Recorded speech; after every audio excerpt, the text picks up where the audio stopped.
Celana cingkrang, apakah dipakai pada saat sholat saja? Gitu. Tentu saja tidak ini. Sebenarnya istilah celana cingkrang ini harusnya diperbaiki nih. Jadi celana cingkrang ini kurang tepat kalau bahasa saya, Allah a'lam. Jadi memang karena mukmin, orang-orang mukmin laki-laki yang mengangkat celananya di atas mata kaki karena kenapa? Sunnah Rasul SAW. Rasulullah SAW yang bilang, ya semua yang di bawah mata kaki di neraka, maksudnya dilarang, hukuman, gitu kan? Ya Allah, kata Nabi SAW, 3 golongan yang Allah tidak akan lihat mereka pada hari kiamat, tidak akan ajak ngomong, ya. Bahkan disiapkan adab yang pedih bagi mereka. Yang pertama disebutkan musbil. Musbil itu laki-laki yang tutup mata kakinya. Yang kedua mannan, nyebut-nyebut kebaikan. Yang ketiga adalah orang-orang yang bersumpah dusta untuk melakukan barang dagangannya. Disebutin musbil ini. Ada orang yang menyebarkan sebuah syubhat mengatakan, tapi kan ada hadis yang menjelaskan kalau Abu Bakar dulu, ya, melorot celananya, ya, bajunya, lalu kemudian Nabi bilang kau bukan golongan itu. Ini dia tidak faham ini hadisnya.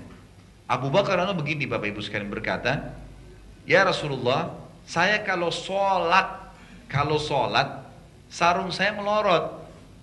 Saya nggak bisa membiarkannya tidak menutup mata kaki saya kecuali saya tahan. Illa an ata'ahadaha, dalam hadis dikatakan, sampai saya tahan gitu ya. Nah karena dia tidak bisa, maka karena dia harus tahan, ini bagaimana kalau melorot lagi nih? Kayak saya lagi ruku, terus saya bangun, terus melorot. Kata Nabi SAW, kau bukan termasuk orang itu. Kenapa? Karena Abu Bakar sudah berusaha. Ngerti nggak? Ini jangan salah paham, dianggap oh ini enggak, kalau nggak sombong nggak apa-apa. Ya saudara, kenapa kita harus malu sih? Bapak-bapak sini masih malu kalau celananya dipotong. Kenapa? Ada orang di luar sana pakai lebih tinggi lagi, dekat lutut. Dia tidak malu tuh jalan. Benar nggak? Kenapa kita malu dengan cuma di atas mata kaki? Ini lebih tinggi loh. Ada yang lebih tinggi lagi, sampai setengah paha. Hah? Nggak malu. Kenapa kok kita harus malu? Yang indah di mata seorang mukmin indah di mata Allah. Bapak Ibu sekalian, umur sebentar nih. Kalau mati gimana caranya dihisab?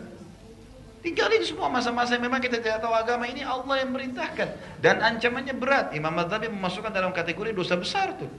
Menutup mata kaki memang nggak boleh, harusnya kita lakukan. Dan ini bukan hanya dalam sholat, tapi dalam setiap keadaan. Bapak-bapak harus paham itu.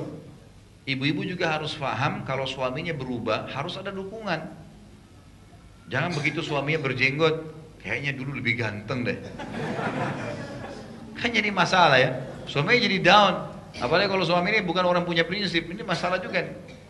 Atau mungkin tidak isbal lagi, itu istilah isbal. Isbal itu menutup mata kaki. Ini kalau dari atas ke bawah ya, yang diulurkan, celana, baju. Kalau pakai kaos kaki dari bawah ke atas nggak masalah. Yang diulurin dari atas dianggap pakaian yang menutup badan, gitu. Ini larangannya dalam sholat dan di luar sholat sama. Allahu a'lam.